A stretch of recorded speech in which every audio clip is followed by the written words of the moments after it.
Jim Sullivan, known to his friends and family as Sully, was an imaginative, artistic, and creatively driven rock and roll musician.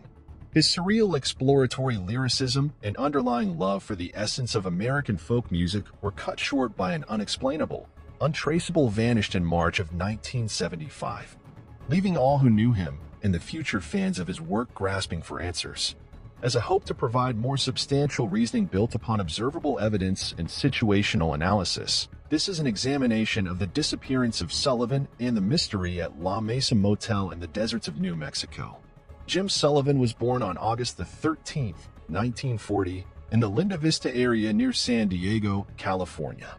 His parents, two Irish-American farmers who left Nebraska after the height of the Dust Bowl in the late 1930s, moved to Southern California for employment in the defense industry.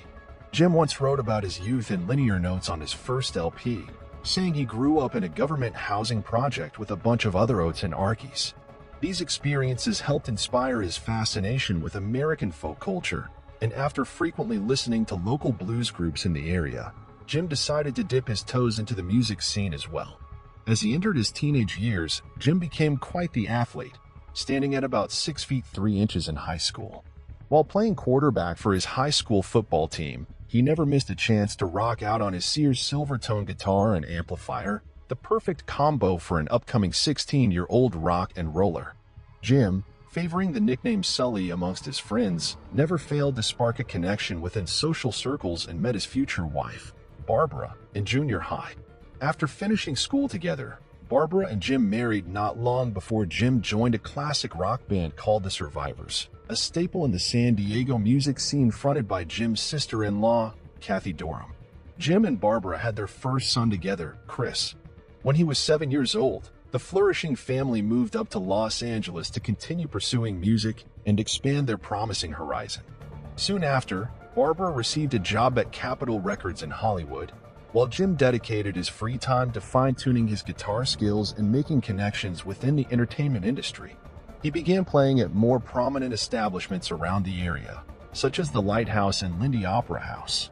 Jim's true hotspot was in Malibu, however, at a celebrity-filled pub called The Raft, where he forged relationships with fellow artists like Farrah Fawcett, Lee Marvin, and Harry Dean Stanton.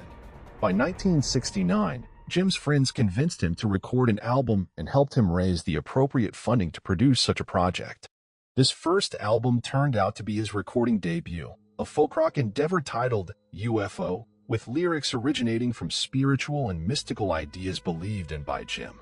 The recording process included 20 other musicians who contributed to a truly ethereal sound in addition to its country music roots. Not being much of a promoter himself, Jim let his indie record label, Money Records, advertise UFO. The word circulated through a few unknown music circles and was rumored to be a topic out in Nashville, where Johnny Cash's manager was thought to be an interested party. Even Jim's wife Barbara attempted to use her connection at Capitol Records to secure a big name like Beach Boys producer Nick Vaney to pick up Jim as an artist, but no one took the bait. Unfortunately, the album never caught fire despite Jim and his friends' enthusiasm, and UFO was left for a small reissue at the Century City label. 2 years later, Jim threw together additional resources to release a second album, this time a self-titled project called Jim Sullivan through Playboy Records, completely unrelated to the Playboy brand. Again, the album gained little traction, theorized to be the result of heavy production values that covered up the clever lyrics written by Jim. In the end, after the two projects were a relative failure, Jim and his wife Barbara struggled to get back on their feet at full force and turned to alcohol, where their marriage began to crumble as their careers dwindled into darkness. Years passed before Jim decided that his time in Los Angeles was nearing a stalemate and decided to relocate his musical endeavors to Nashville, Tennessee, where his former bandmate and sister Kathy Dorn resided. Jim packed up his belongings in his old Volkswagen Bug and told family to wait and see if he made it big before coming with him. He didn't hesitate and drove out east, making it as far as Santa Rosa, New Mexico, before getting pulled over by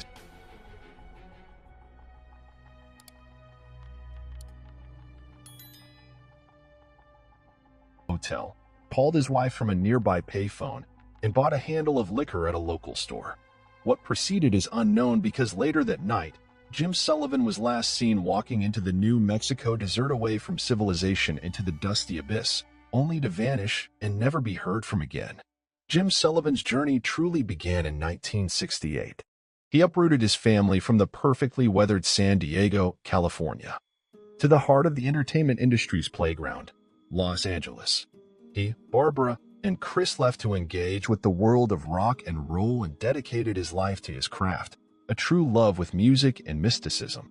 From 1968 to the early part of 1970, the Sullivan family made a name for themselves.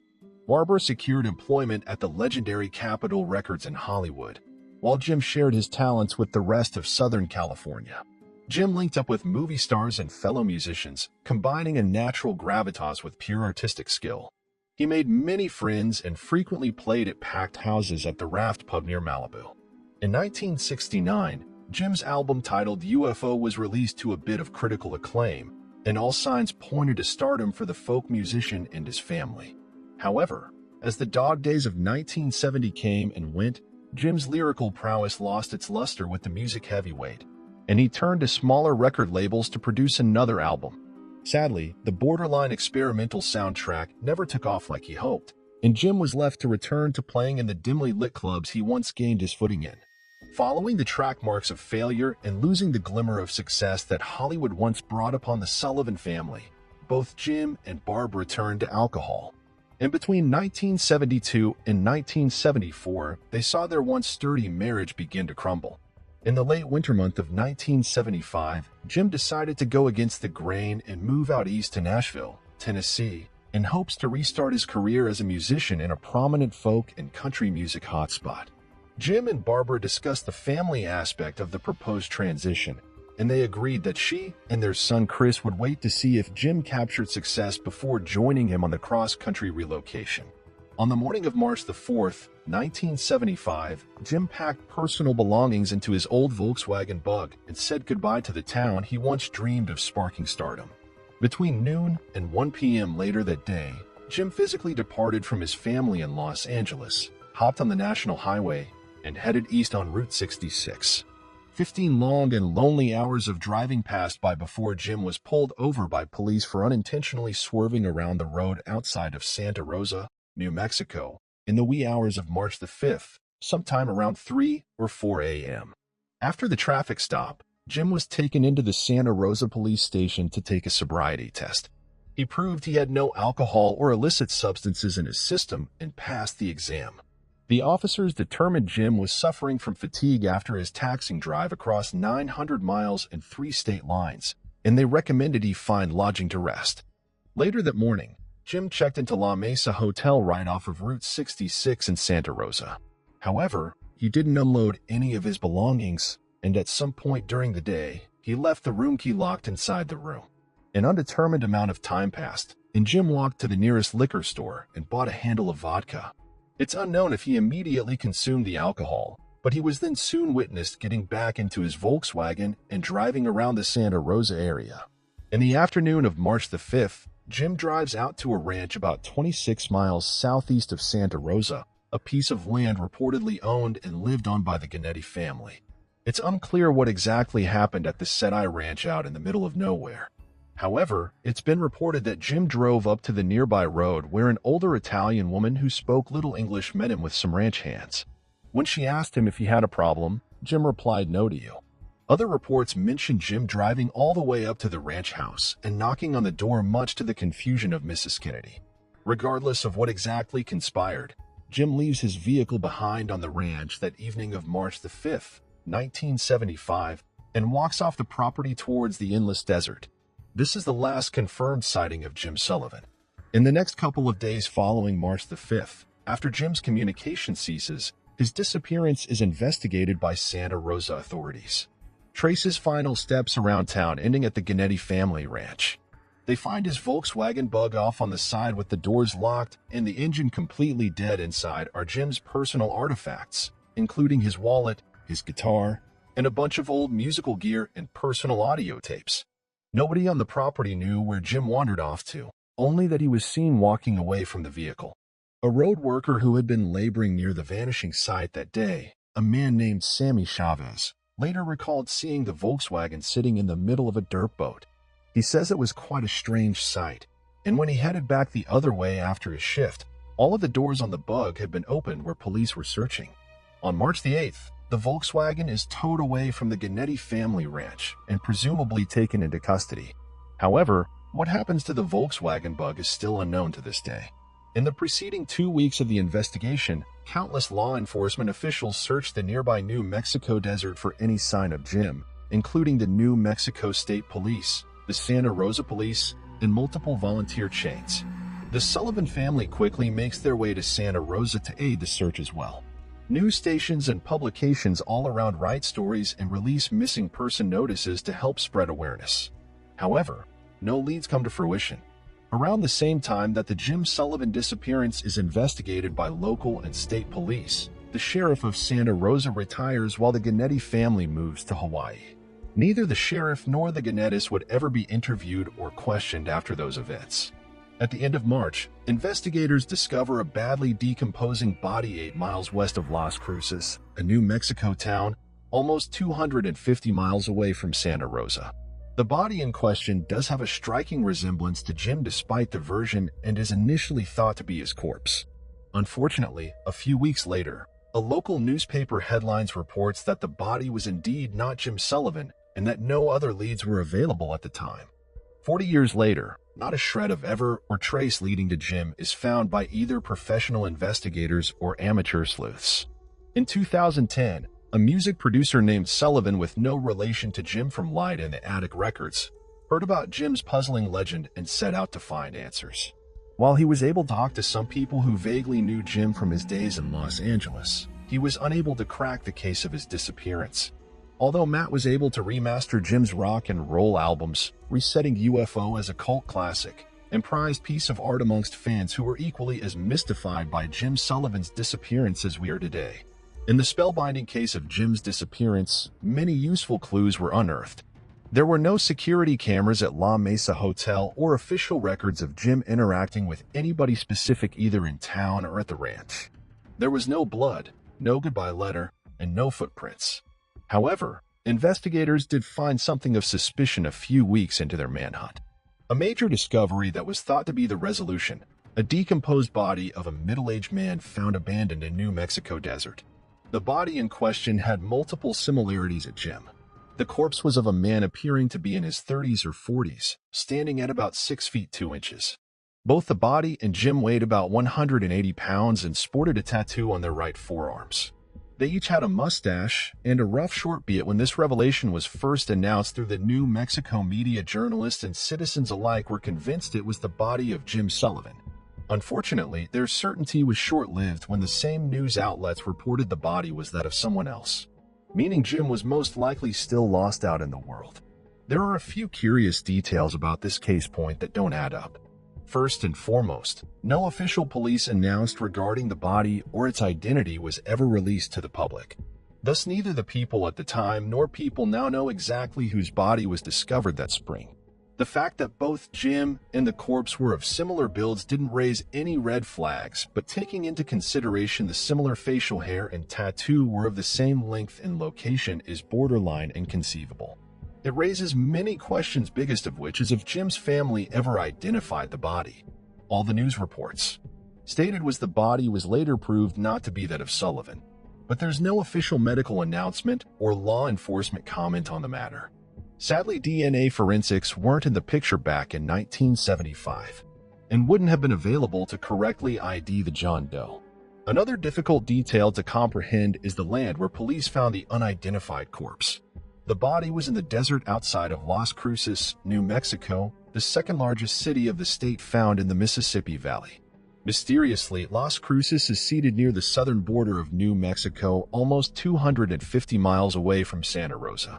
So even if there was an identification error and the body was truly that of Jim, it would mean he had somehow traveled 250 miles by foot across barren desert in a different direction than where he was last seen and died quickly enough that his body would be decomposed past easy recognition. Neither this scenario adds up, making the corpse case point a catch-22 and offering quite a few foundations to endless theories regarding Jim's disappearance. Clouds of mystery have surrounded Jim Sullivan since that clear sunny evening on March the 5th without eyewitness testimony or hard evidence. The number of potential endings to Jim's story is vast if this truly is an ending at all. However, there are a few with interesting ties to his friends found in short-lived history in Santa Rosa involving links to police corruption, the Chicago Mafia, supernatural abduction, and even a staged farewell.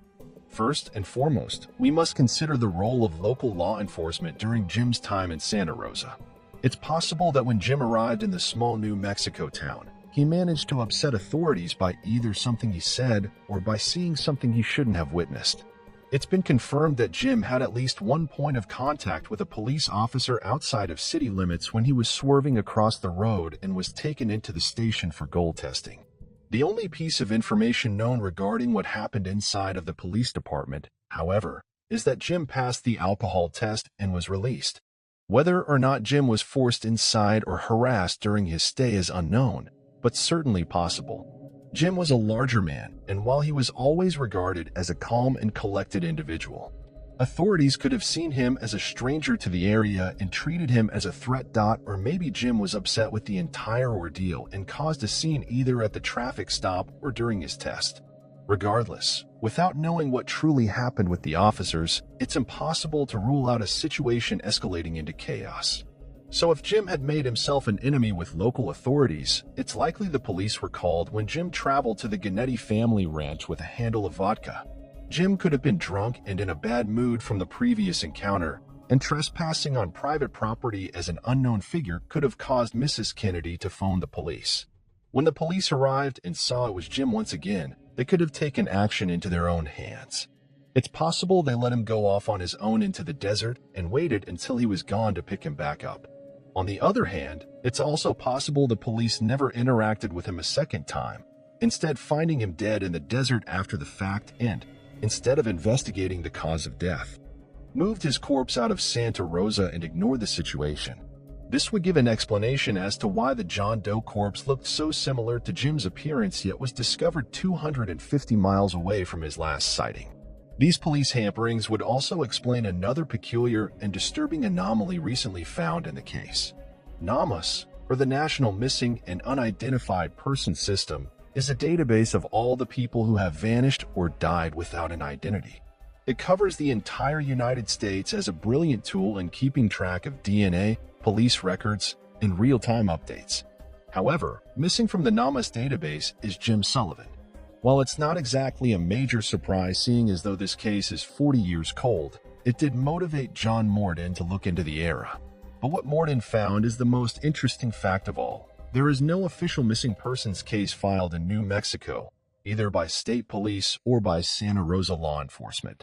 There are no mentions of the case in police archives and no departmental documentation about a search for Jim Sullivan, either in 1975 or otherwise.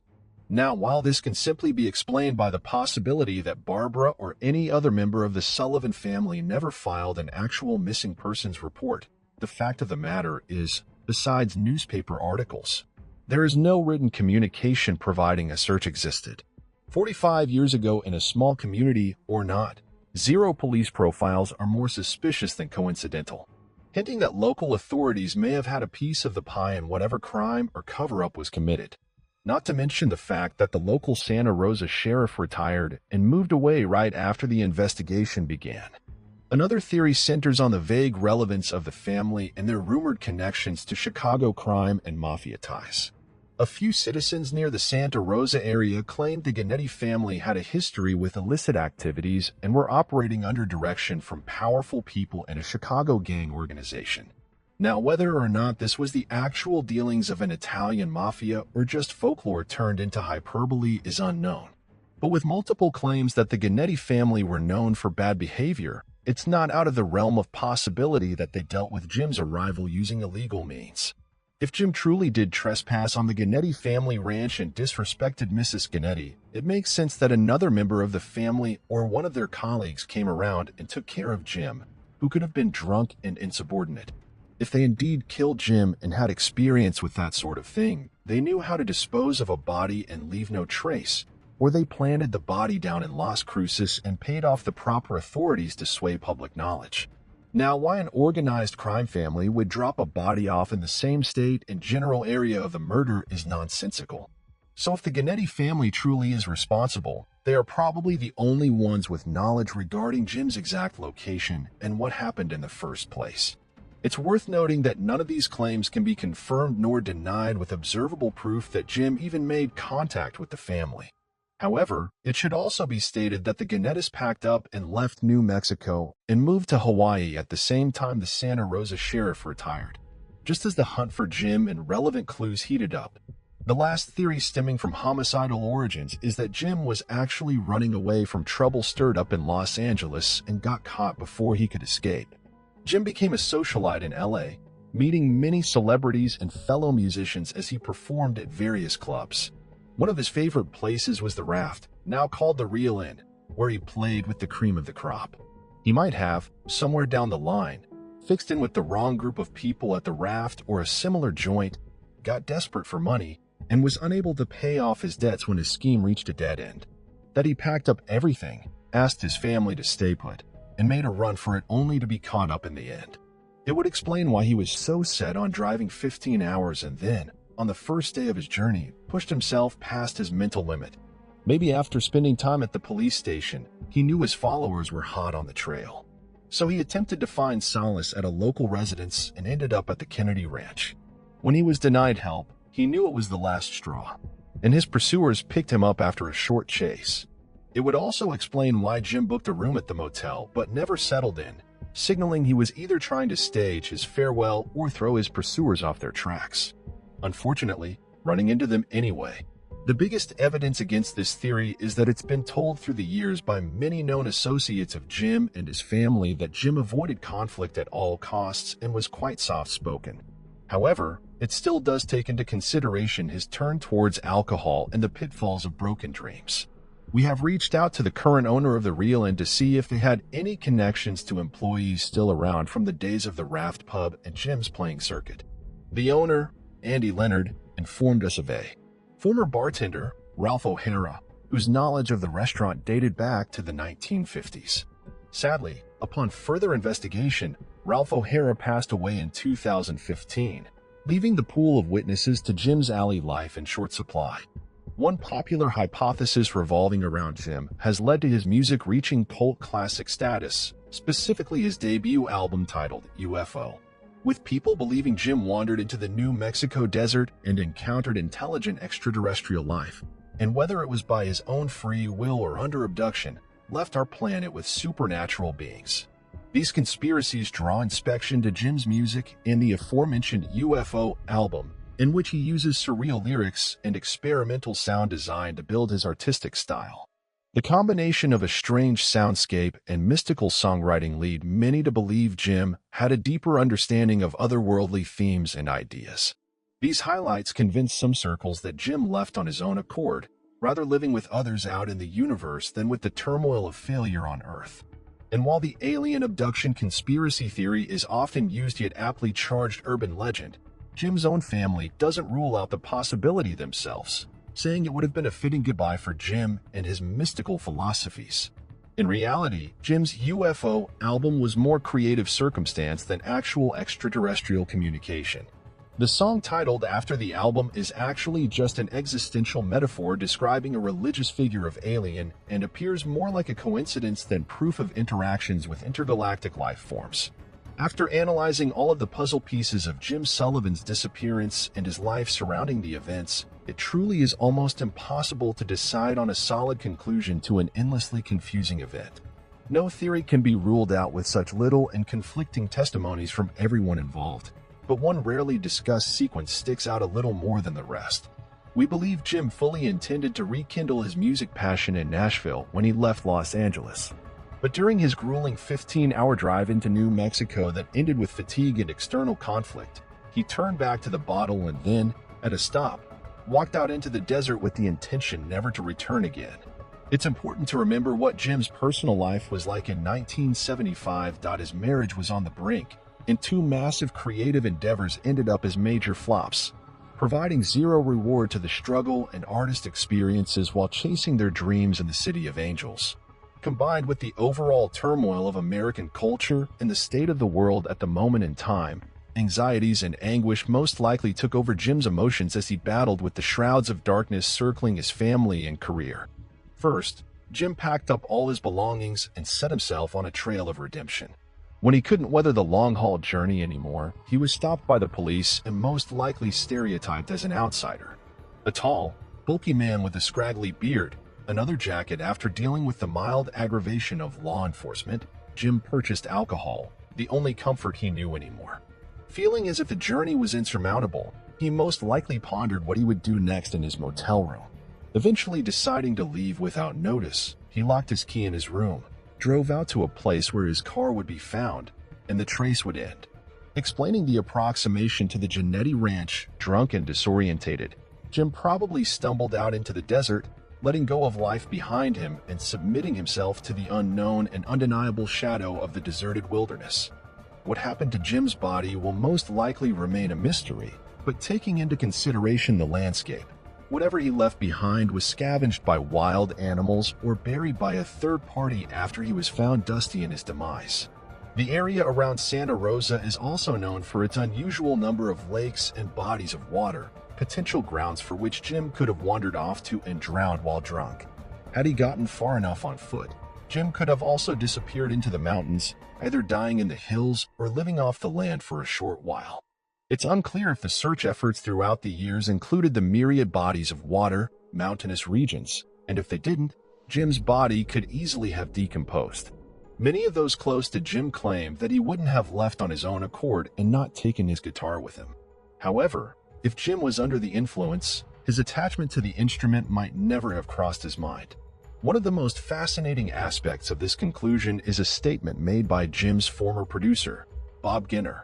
Ginter said that one day, back during their rock and roll endeavors, in the early morning hours after a long night, the two men talked about what they would do if they had to disappear. Jim responded that he'd walk into the desert and never come back. It's easy to brush this statement off as coincidental, but even if it was just a subconscious desire, Jim had the thought to walk into the desert before he disappeared. When factoring in Jim's addiction to the substance that brought forth subconscious feelings, it makes sense that he reconnected to the past ideation after drinking, turning to the New Mexico wilderness when all was lost. One of his more famous songs from the UFO album titled Jerome included the following lyrics: "A more natural pose I could not bear to see, and I hope that these people never visit me. It's my time to go. I just want the wind to blow my ashes until they're completely out of sight." Nevertheless, the story of Jim and the vanishing on March the 5th, 1975, has intrigued all who have discovered the enigma, either through his music or by chance. Some folks believe Jim could even still be alive. A woman by the name of Tracy Pierce worked at a foster home in Eugene, Springfield, Oregon, about 30 years ago, helping tend to patients who needed a place to stay and care for serious brain injuries. She states that one of her patients back in the day bore a striking resemblance to Jim. Tracy also said he caught beat up and left for dead in the desert. He crawled back to the road, and someone brought him to the hospital. He was paralyzed from the waist down, but would still get himself up every morning and get dressed. I thought he said it was Nevada, but it was almost 30 years ago. He was a nice guy, but kept to himself. We have reached out to Tracy for further comments, but have yet to hear back. Regardless, as we continue to search for clues in the case of Jim's disappearance, let's also remember his unparalleled style as a musician and his unforgettable unique talents in writing lyrics. With the right circumstances and a better support system, many believe Jim could have found beautiful success as a folk artist and taken off into stardom. His 2 albums were remastered by the Light in the Attic Records, and Matt Sullivan, a producer who has no relation to Jim but has published a few pieces about him and his legacy, can be found in many places around the internet. Take a listen and text to Jim as a brilliant soul, a symbol of daring dreams and special talents. Remember his friendly demeanor and positive spirit as he helped listeners around the country escape into worlds of melody and magic. The creativity and imagination will last forever. But hopefully, mysteries of Jim Sullivan, the Highwayman, are solved one day soon. Trevor Dealey was an extremely jovial, neighborly, and technically gifted young man. His interest in computers and talents for mathematics were cut short by an unexplainable, untraceable vanishing in December of 2000, leaving all who knew him, both in life and through the World Wide Web, grasping for answers in a sea of evidence that drowned us all in doubt. As a hope to provide more substantial reasoning built upon visible evidence and situational analysis, this is an examination of the disappearance of Trevor Dean in the relation to a nearby shadowy figure. Trevor Dealey was born on August the 15th, 1978, in Nays, County Kildare, Ireland, to parents Michael and Dan Dealey. He was the youngest of 4 children who learned under the close tutelage of brother Mark and sisters Michelle and Pamela. His soft-spoken yet infectious childhood demeanor made him a likable kid, and even as a teenager, Trevor developed an even-tempered personality, getting along with basically anyone and everyone. His older siblings were all athletic in school, participating in sports and competitions. Trevor was the odd man out, however, and instead flourished as an athlete of the mind, finding a love for arithmetic and sciences. These interests in numbers and tech, combined with problem-solving tendencies, inspired Trevor to tinker with computers and audio-visual systems. It developed into a hobby for Trevor but never seemed like a viable career choice. He was confused about where to focus his studies after graduating high school, testing out the waters of business and economics at Waterford Institute of Technology. During this period, he worked part-time at the local supermarket but never felt truly comfortable and dropped out after the first semester, remembering that Trevor had a gift for troubleshooting. His sister Michelle recommended a series of computer lessons in Dublin. Trevor obliged and quickly discovered his calling in life. Michelle was quoted in the Irish Times saying about her brother's newfound talents, "He took it like a duck to water, like turning a key in a lock." Trevor loved the coursework and soon devoted all of his energy to computers. When he finished the schooling, he was immediately offered 3 separate job opportunities. Seeking professional advice, Trevor turned to his dad, who was also quoted in the Irish Times. "I said take the bank. Banks are safer than any of the other." This would turn out to be quite an unsettling foreshadow for the upcoming tragedy. 7 months before the turn of the millennium, Trevor took a position at Bank of Ireland Asset Management by Leeson Street Bridge in Dublin. He worked in the IT department in an office with 10 other employees who all raved about his work ethic and enthusiasm. Trevor's manager, Dara Tracy, described him as the perfect employee who was reliable on the job, hungry for knowledge, and friendly with everyone at the company. The same was true in his personal life, as Trevor became especially close with his elder brother, Mark, and his 2 lifelong last buddies, Glenn Collin and Conley Flannan. In addition, Trevor had met a girl in his last summer in Dublin and traveled up to Anchorage, Alaska to see her only a month before this mystery began. Despite the bevy of cheers and positive relationships in Trevor's life, an unexpected, unforeseen darkness was on the horizon. During the holiday season of December 2000, Trevor's co-workers set up a company Christmas party at the Hilton Hotel in Dublin. The night was full of drinking and good vibes until early the next morning. At about 4 a.m., CCTV footage captured Trevor walking from the Bank of Ireland office towards his apartment in Bowlsbridge. And this would soon prove to be the last sighting of Trevor before his unable disappearance. In May of 1999, Trevor Dealey receives 3 job offers and decides to select an IT position at Bank of Ireland Asset Management on Wilton Terrace at the suggestion of his father. Trevor blends right into the working culture and forms healthy professional relationships with his peers. After the turn of the millennium, sometime in 2000, Trevor starts renting a flat on Serpentine Avenue, Sandy Mount, Dublin 4, in the Renmore complex. Along with him are 2 other female roommates, Neve and Sarah. The trio maintains a conflict-free living situation throughout the year. Later that summer, Trevor meets a girl named Karen, who is visiting Ireland on a vacation from Anchorage, Alaska. She is only in Dublin for a short while, but Trevor feels a romantic connection. None of Trevor's friends nor family get a chance to meet Karen. On the 7th of October in the same year, Mark Delia attends a GAA football match with Trevor in Castle Park, County Mayo. The brothers spend the day with a few additional friends, and Mark mentions it was at this moment that he saw Trevor as more than a sibling, but as a peer, mentioning Trevor showed promise in his own life with both work and finances.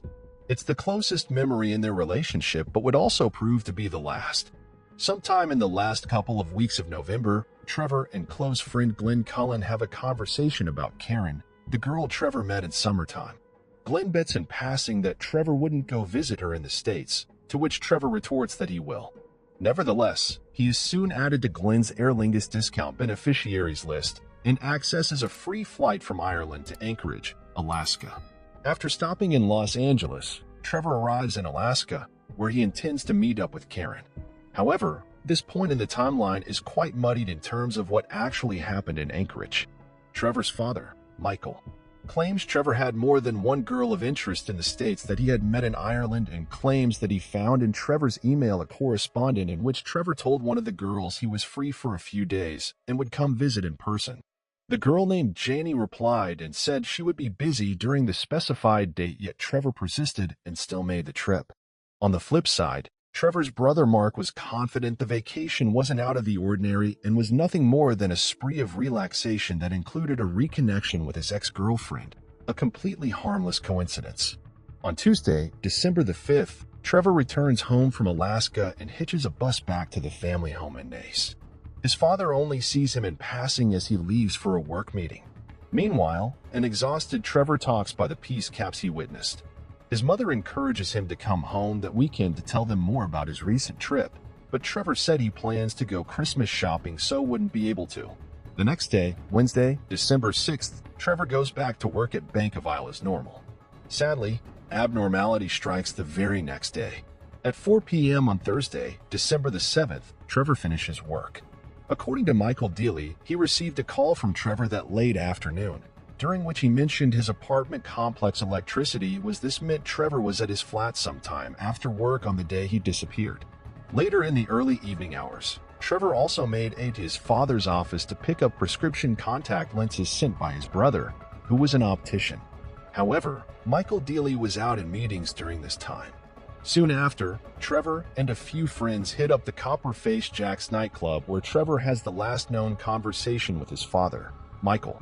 About 8:45 p.m., Trevor and the crew leave the club and go to nearby Hilton Hotel in Charlemagne Place, where the actual company Christmas party is being held. They enjoy a fancy dinner and live music. A couple of hours later, sometime between 10 and 11:30 p.m., Trevor receives another phone call, this time from best friend Glenn Cullen.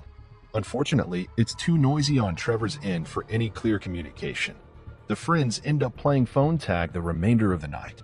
In the small hours of Friday morning, December the 8th, at about 2 a.m., Trevor and his friends leave the Hilton and arrive at Bug Whaley's on Leeson Street, another popular Dublin club. The post-party festivities last around an hour and a half until 3:35 a.m. Trevor is captured on CCTV footage in front of his office's gate number 2 at Wilton Terrace. He has a brief conversation with a curious man wearing all black before heading into the office by himself. He thanks the building security guard Peter for assisting him. It should be noted that the man wearing dark clothing has been seemingly waiting outside of Gate 1 for about 30 minutes prior to Trevor's arrival. At approximately 3:36 a.m., Trevor asks his coworker, Carl Pender, if he's available for a quick cup of coffee. Carl says he's busy at the moment and asks Trevor to wait a minute or two. A minute later, at 3:37 a.m., further CCTV footage displays the same man in black standing outside of Gate 2, this time with a second figure positioned next to him and a possible third person covered by shadows behind them. 10 minutes later, at around 3:50 a.m., Trevor finally shares a beverage with Carl. The recreation is short-lived, however, as Trevor is seen exiting the office at 4:03 a.m. through Gate 2, now holding an umbrella on TV video evidence. 2 minutes pass before Trevor calls his friend Glenn one final time, saying he'll call again later that day.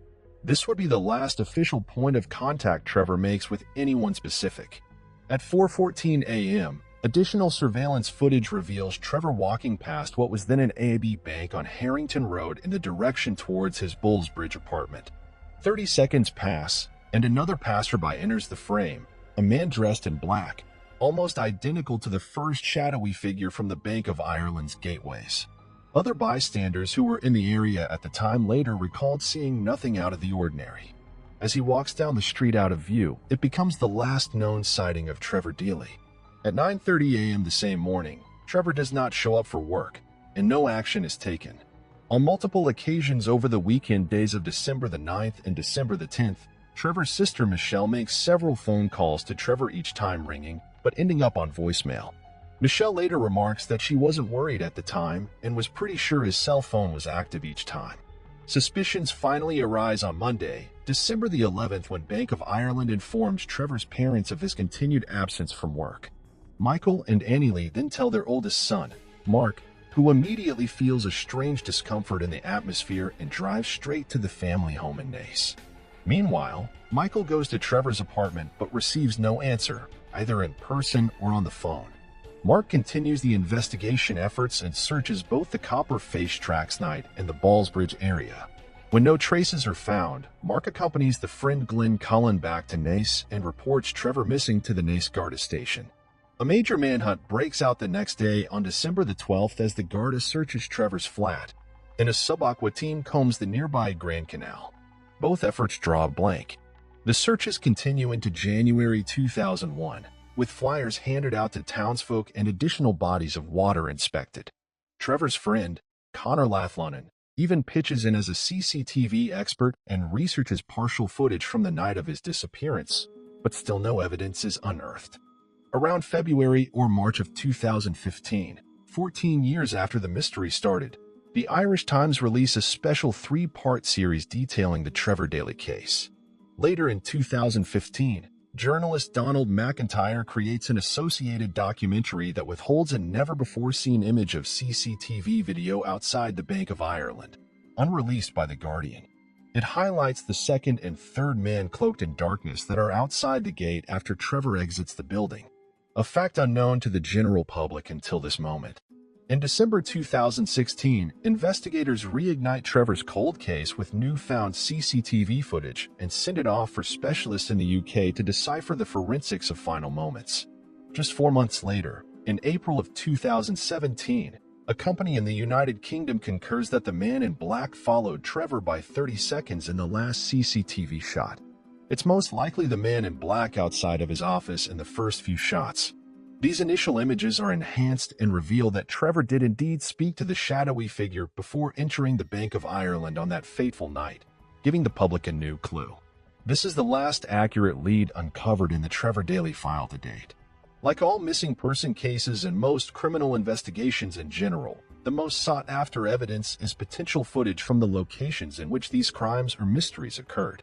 In the search for Trevor Dean, one of his close friends, Conley Flunnen, was able to use his videotech expertise and procure partial CCTV footage from both the Bank of Ireland offices and the AAB offices mere days before they were to be destroyed. These tapes captured Trevor's last known moment in the early morning hours of December the 8th after he leaves the Christmas festivities to pick up an umbrella in his office and return home. It should be noted the footage jumps a couple of points, most likely for timekeeping concerns. The first part of the video displays a man dressed in dark clothing who arrives outside of the Bank of Ireland at 3:05 a.m. The footage then jumps to about 3:34 a.m., with the man still lingering about before exiting the frame to our left. It then shifts to a different angle, recording Trevor arriving at work at 3:35 a.m. At this moment, what is assumed to be the man in black pops back into the shot and talks to Trevor for a moment or two. Trevor then heads inside before the footage jumps again to 4:02 a.m., but we see Trevor walk back onto the street with his umbrella and the suspicious man nowhere to be seen. The final piece of tape then plays at 4:14 a.m., showing a man under an umbrella pass by the AIB building. This is later confirmed as Trevor Daley by his family. 30 seconds later, a man dressed in black walks in the same direction as Trevor. This figure is thought to be the man from earlier waiting around the two gateways and the man who spoke briefly with Trevor. To this day, he has never come forward to be eliminated from the inquiry, and until he does, he is still very much a suspect. Yet the mystery of this man and the CCTV footage, in general, does not stop there. After the tapes were digitally remastered, documentarian Donald McIntyre released a film in 2015 called Unsolved, in which he revealed screenshots of unreleased footage depicting Trevor and the man in black outside of Gate 2 after Trevor had left. However, a closer inspection in 2017 uncovered that the time code on this new screenshot is actually from the time period in between Trevor entering and exiting Bank of Ireland. Thus, neither this man on our right side nor the man standing in the back are Trevor himself. Rather, these are two new separate figures who appear to be looking into the office complex. Knowing this information, the image becomes much more unsettling as these men are hidden behind their dark clothing and shadows. When authorities reopened the case, they were able to track down the men on the right and in the back. These two individuals were cleared as co-workers of Trevor and quickly crossed off the list of suspects. However, why they were there at the offices at the same time that evening standing in the frame like they were is still unknown, leaving the entire CCTV case point in a shroud of doubt. Trevor DeLise's disappearance occurred just over 18 years ago, yet with almost 2 full decades of sleuthing, both professionals and amateurs have come up empty-handed, failing to secure hard evidence or expose the truth beyond coincidental and circumstantial assumptions. Despite the inconclusiveness of it all, there are a few notions that make sense when peeling back the layers of this case. First and foremost, many followers of the disappearance immediately point to Trevor's unquestionable trip to Alaska, less than a week before his disappearance. To make such a long journey a third of the way across the world for a girl he briefly knew makes little sense. Alaska is a 9-hour flight that spans 9 time zones and offers little tourist value for a basic short-term visit. So if the vacation was truly meant to rekindle a romantic spark, it was quite an extreme gesture considering Trevor only mentioned the girlfriend aspect of it in passing, mostly to his friends. Glenn Cullen remarked that he'd only heard of Trevor's love interest by word of mouth and never saw pictures of her or proof that she existed. The only possible physical identification was seen by Trevor's father through the email chain previously mentioned. However, the woman in the communication was called Janie, not Karen. And whether they were the same person or completely separate has not been clarified by investigating, nor has confirmation that a search was done of the email correspondence discovered by Michael between Trevor and Janie. The general consensus now is that there was no girl, and that the stories about meeting college students from Anchorage were a cover-up for some other type of business or personal quest. Rural Alaska is a mystery in and of itself, and the number of potential activities kept a secret is too vast to go through. But it could include any number of operations such as money laundering, drug trafficking, or gang violence. How Trevor could ever be connected to such vices is both unknown and unlikely, but his expertise with computers and mathematics make him a useful person for any of these activities. In rebuttal, there is little likelihood that Trevor was able to keep such multinational offenses under wraps from everyone and leave behind no traces. While he was proficient with computer systems, he had no history or record associating him with virtual crimes. He was an outgoing, friendly individual, and pursuing a woman he liked isn't unusual for a man of his age, especially considering the tickets were free. Mark Dealey said in the Irish Times article that the trip to Anchorage was like any young adult attempting to find paradise, and Alaska was just a colder version of hotspots like Ibiza or Lanzarote. Trevor did seem flattered by the grand surroundings of Alaska ice caps in his short time spent with his mother after he returned, which is probably a genuine emotion rather than a cover for illicit activity. In the end, both TD family and investigators classified the Alaska trip as a red herring in the case. After both parties interrogated the girl in question and no leads were produced, another popular hypothesis believes Trevor was killed on his way home to his apartment by a ruthless Kremlin-based criminal, anonymous to everyone but to Guard officials. This theory originated from a tip given to Garda by an informant who claimed that Trevor had a run-in with a crumbling criminal who was shot and murdered before being dumped in a wooded area in West Dublin. The crumbling criminal had also been investigated for the unsolved murder of Sidney Kelly in June 1996. The criminal in question was never publicly identified due to legal reasons. Investigators said the informant himself had no motive for the crime, but didn't hold any serious weight with the tip despite the fact that the crumbling criminals' gangs were running a drug and prostitution trade in the surrounding area of Trevor's disappearance at the time he was last seen. Nevertheless, Garda eventually took this information under consideration and dug up a 3-acre forest in the Chapelized area to look for Trevor's remains. The secret crumbling criminal was eventually cleared after the informant's information was proven wrong, and no traces of Trevor were found in the excavation. Other theories focus on the man in black from CCTV footage, offering a flurry of ideas that he could be a modernized version of the Men in Black conspiracy and was at the offices that night to talk to Trevor about something supernatural he had witnessed, possibly during his time in Alaska. It would explain Trevor's subtle yet repeated fascination with the Alaska atmosphere and why the Man in Black followed Trevor home. If the Man in Black did kidnap Trevor, it might back up the complete lack of physical DNA or evidence left behind.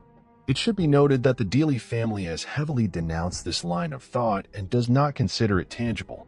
In more realistic terms, followers of the case have suggested Trevor was kidnapped and murdered by the Crumbling Gang that morning. But instead of being buried, he was thrown into a body of water. Guardian officials have combed through countless rivers, ponds, and canals around the Dublin area and again have found no clues related to Trevor. It's also peculiar that Trevor's sister, Michelle, called her brother's cell phone over the course of the weekend, in which Trevor was unknown to be missing, and the caller emitted a series of rings rather than go straight to voicemail. This hints that the cell phone died before it was potentially destroyed and either Trevor or his kidnapper had access to it for up to 48 hours past 4:15 a.m. on December 8, 2000. A case like Trevor's, with infinite pathways but zero destinations, is incredibly difficult to conclude.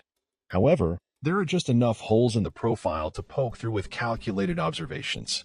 These anomalies, combined with the CCTV, lead us to believe that Trevor knew something he shouldn't have, was followed by people he shouldn't have known, and he realized it and was eventually taken away against his will.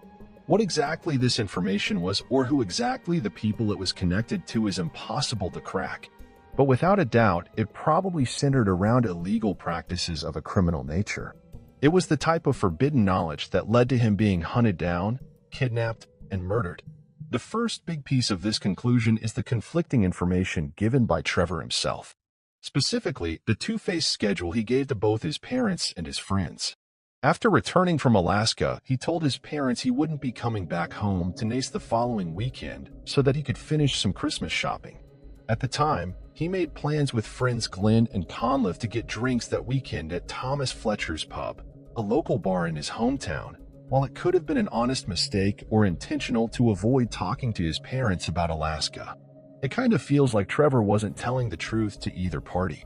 He might have had his own agenda over the weekend, maybe to take care of the issue at hand, and led both his friends and families astray. In fact, his absence at the pub was regarded as a normal occurrence by Glenn and Conliffe, as neither felt worried or even bothered to contact Trevor when he never showed up for drinks. In addition, Trevor displayed a few moments of subtle nervous behavior after his return from Alaska besides mismanaging the information he gave up about his weekend plans. Trevor's actions the hours before his disappearance strike us as odd. For example, when Trevor walks up to Gate 2 at Bank of Ireland and speaks to the black cloth man, he spends little time engaging with him and enters the building soaking wet, seemingly in a hurry to get home. However, instead of grabbing the umbrella and departing, Trevor asked the night shift employee, Carl Pinder, to share a cup of tea. When Carl asked for a few moments to finish his task, Trevor didn't leave. Instead, he logged onto his computer and performed unknown actions as if waiting for something to happen and pass the time. Then, when Carl was available, the two shared hot beverages and converged about nothing in particular for 10 minutes before Trevor finally left. This entire exchange is very odd. We typically don't spark up conversations with a colleague at work on a Friday night at almost 4 in the morning. And when you find they are busy, why get on the computer and mess around as if it's a dire meeting? Only to chit-chat aimlessly for a few minutes. What did he do on the computer, and what did he and Carl discuss? Carl does not remember the details, but is certain it was not an immersion or dire conversation, and that Trevor was also in a stable mindset and not drunk like people assume after the evening of drinks and parties. The entire 25-minute episode seemed as if Trevor had something bothering him, most likely stemming from the sudden appearance of the man in black outside waiting for him. There are also a few pieces of the puzzle that were either ignored or poorly investigated altogether, with very little information being released by officials afterwards. First, the electricity being out at Trevor's apartment complex on the day he disappeared feels more than coincidental. He called in maintenance to fix the issue earlier in the day, and it seems that they did by the time he arrives home from work. But why or how the flat's lost electricity is never explained and possibly never investigated in the first place. It would be fascinating to hear from other people living in the complex at that time, to hear if they remember the power going out or if they saw any suspicious figures hanging around the building's electrical panel in the days prior. Not only that, but the apartment, in general, was never completely ruled out as being the last place Trevor visited. Garda officials believed he never went home that night, but we have no recorded information about the state of Trevor's flat and if there were signs of a struggle, an intentional leave, or DNA forensics. Secondly, Garda claimed they searched Trevor's computer and email for any evidence and came up empty-handed. However, analyzing audiovisual systems was not as thorough in the year 2000 as it is today, and another debrief of Trevor's internet history could prove useful if released to the public. Trevor was a technical mastermind anyway, so it is possible he hid any secrets out of reach of the local government's shoddy computer searches. Third, it's infuriating to think police let Trevor's last known bit of communication get deleted without second thoughts. Trevor was confirmed to have called his friend Glenn at 4:05 a.m., and according to Glenn, left a voicemail that said little besides that he'd call again soon to talk and catch up on recent events. Investigators thought this to be a routine message, and after Glenn agreed there was nothing out of the ordinary to his ears, Garda allowed Glenn to delete the message. This is gross negligence by police in missing person cases. Any bit of communication left by the victim needs to be preserved. Even if it was a 5-second hello and goodbye, you never know what could be extracted from the background. Every piece of evidence deserves its due diligence and to be put under a microscope. Finally, we must address the two supposed colleagues of Trevor who appear in the newly released CCTV footage screenshots.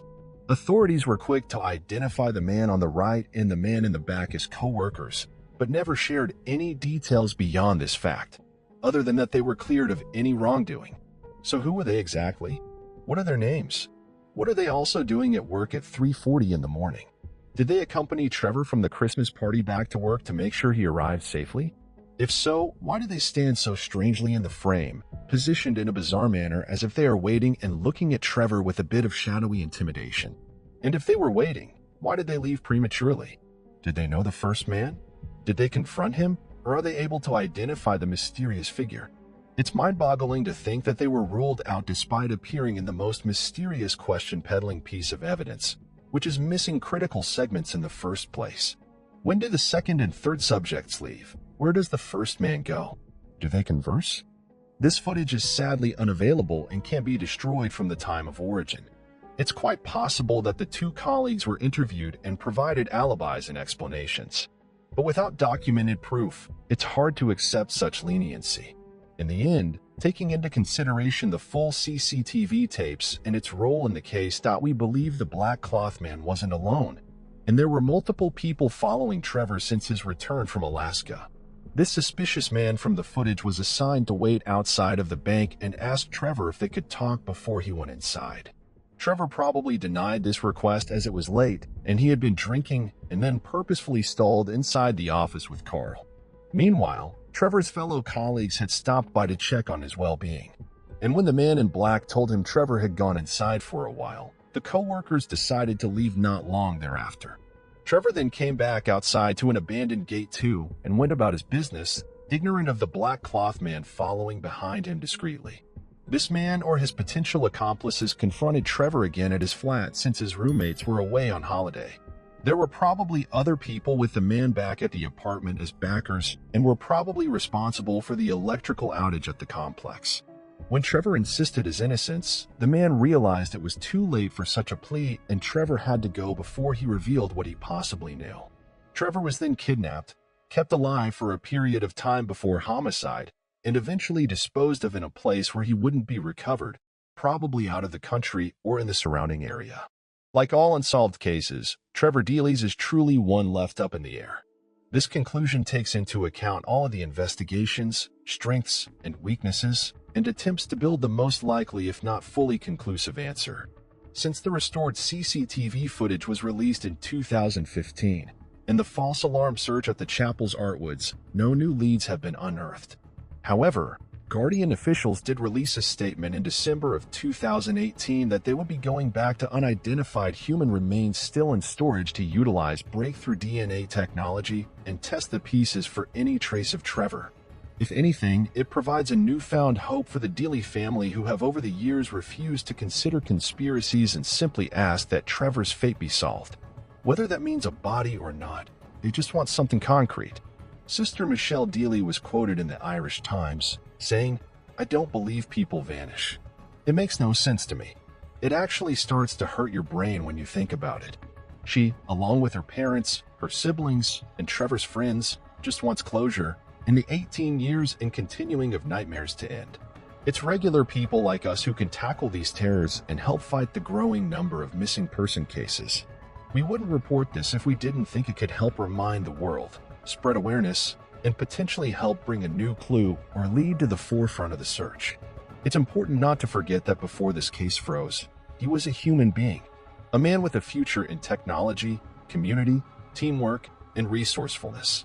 He was infectiously friendly with a positive attitude that stuck with his peers with the force of good.